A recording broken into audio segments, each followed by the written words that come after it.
Welcome again to our Health Technology Assessment online course. And this is the 5th video, and in this video we will talk about the results of economic evaluations and how to deal with uncertainty. So as you can see on the overview, we already talked about HTA and economic evaluations in general, and we also had a closer look already on the costing side and the outcome side of economic evaluations. And now we will go on and talk about the results of economic evaluations, how to calculate it, and also how to deal with uncertainty and which methods exist to analyze it. Okay, so this is again the full picture, the overview of a full economic evaluation. And once we gathered all the cost data we need and also the effect data that we need, we can now combine both parts and put those data into a relation. This is done by calculating a ratio. So in this case, it is a cost-utility ratio, because we see here that we have for both interventions cost data, and on the outcome side we have quality-adjusted life years, so utilities. And this is the reason why we have the cost-utility ratio here. And it's calculated by taking the incremental cost data, so costs A minus costs B, and this is divided by the incremental QALYs, so QALYs A minus QALYs B. And in this case, we can then finally assess which strategy or which intervention is now the more advisable and which one should be recommended.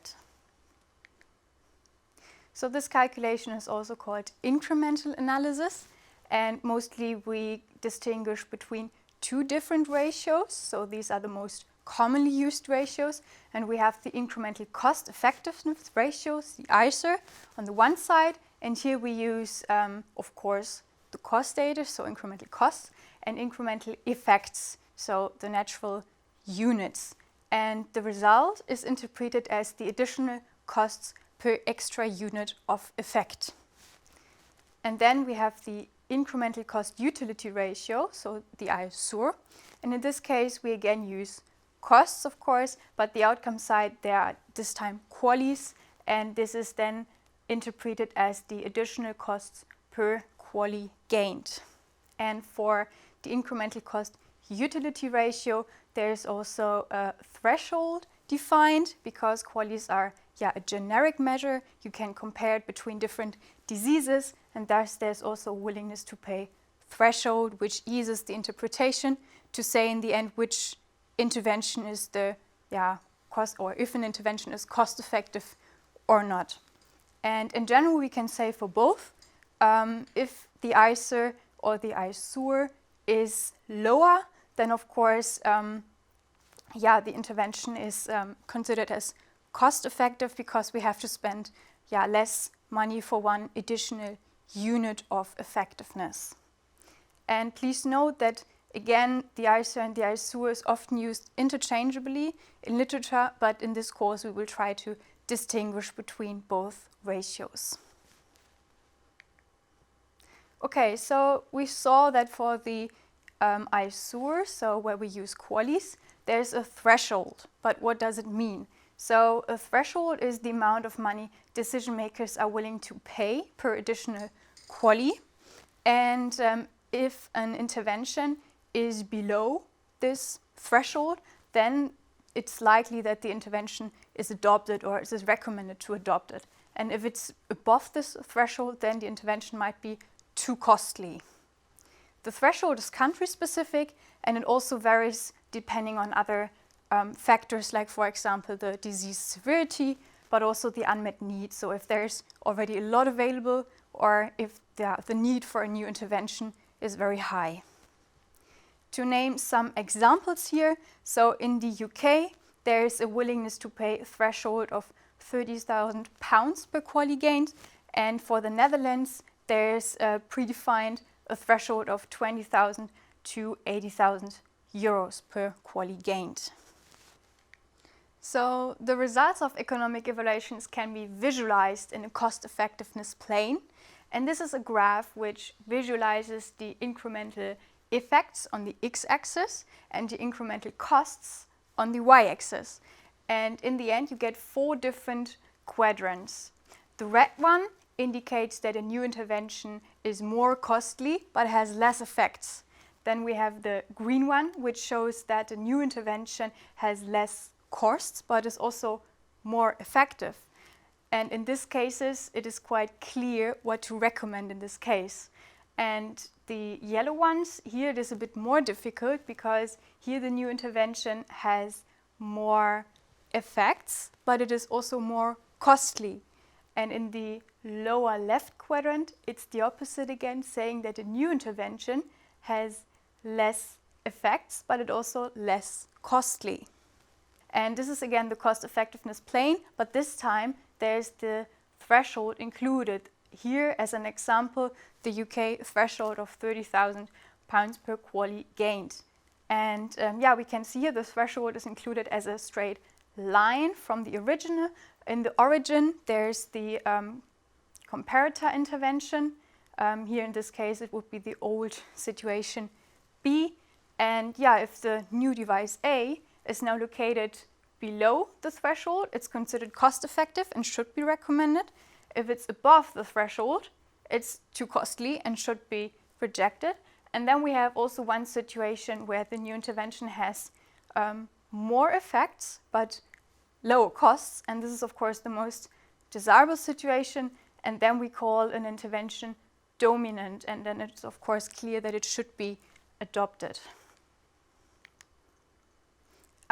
Economic evaluations are also impacted by different kinds of uncertainty, and we have 4 main types of uncertainty. The first type is the stochastic uncertainty, and this refers to the variation in patients in the treatment effect itself, and therefore we are always calculating an average ICER or ESUR for each patient. The next type is heterogeneity. This is because we have different severity stages. Patients can be at high risk or at low risk, or at different ages, and this is why we are taking or analyzing the ICER mostly in subgroups, or we are differentiating between different subgroups when analyzing an intervention. Further, there's the structural uncertainty. This refers to the model structure that we developed, but more information regarding a model and how to conduct economic evaluations are explained in the next video. And then we have the last type of uncertainty, the parameter uncertainty, and this refers to the different input data that we are using to calculate the cost effectiveness. And this is analyzed or addressed by conducting sensitivity analysis. So a few more words about the parameter uncertainty.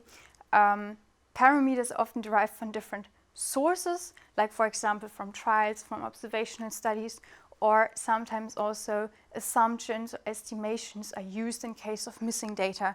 So it is very important to analyze different input parameters and to vary it a bit. So the base case result of an economic evaluation is always the first result that was calculated with a preferred set of input data.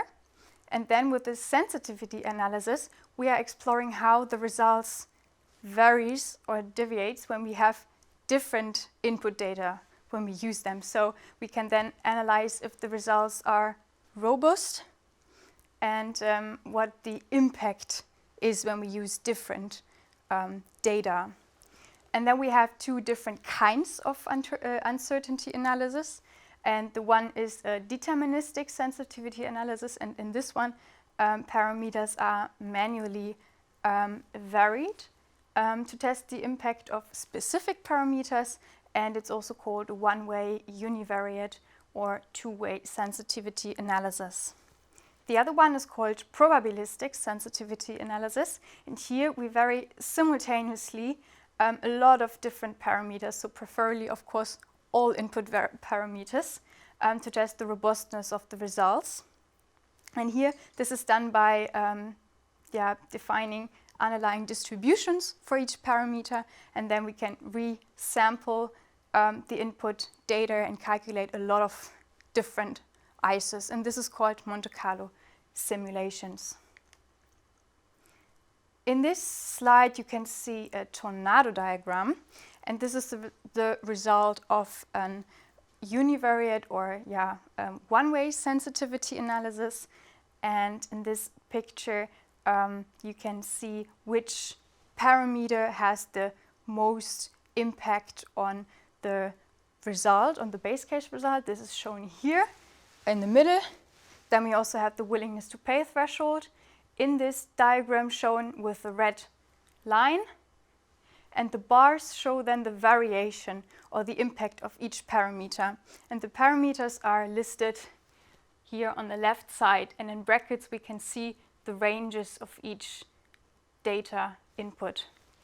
And then of course the factors with the highest impact are above, and the one with the in a decreasing order. So factors with a lower impact are listed in a decreasing order. So this is why the tornado diagram gets this typical shape. This is an example of a Monte Carlo simulation, and this is simply said again a cost effectiveness plane. So we can see here again the incremental effectiveness on the x-axis and the incremental costs on the y-axis. And this is of course then only the upper wide quadrant of the cost effectiveness plane shown. And here we can see that in this case 1,000 ICEs were resampled and again calculated, and 95% of all the ICEs are laying in this ellipse, which we can see here. And we can also see that the willingness to pay threshold is again inserted in this picture. And so most of the ICEs are located below the threshold, which indicates again that the intervention is cost effective. One picture which is also very often shown in economic evaluations is the cost effectiveness acceptability curve.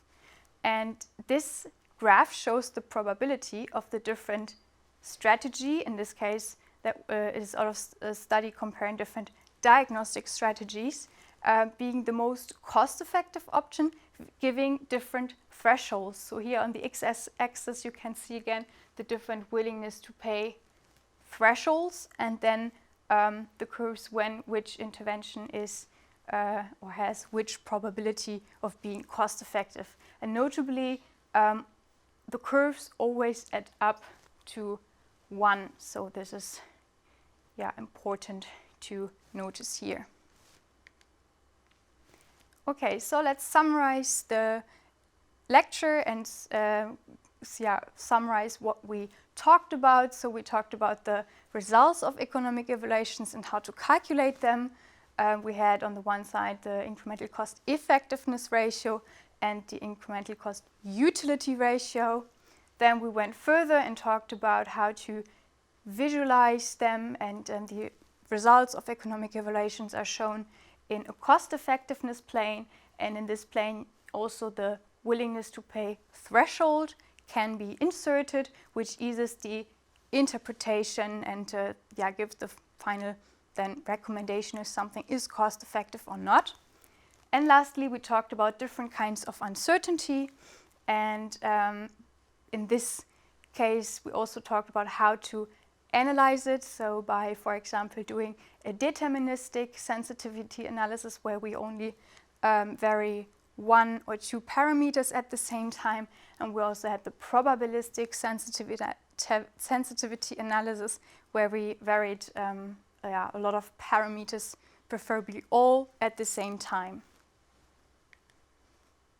Here you can see again the references which we used, and if you want to have more detailed background information, you can of course always look that up again in the course manual.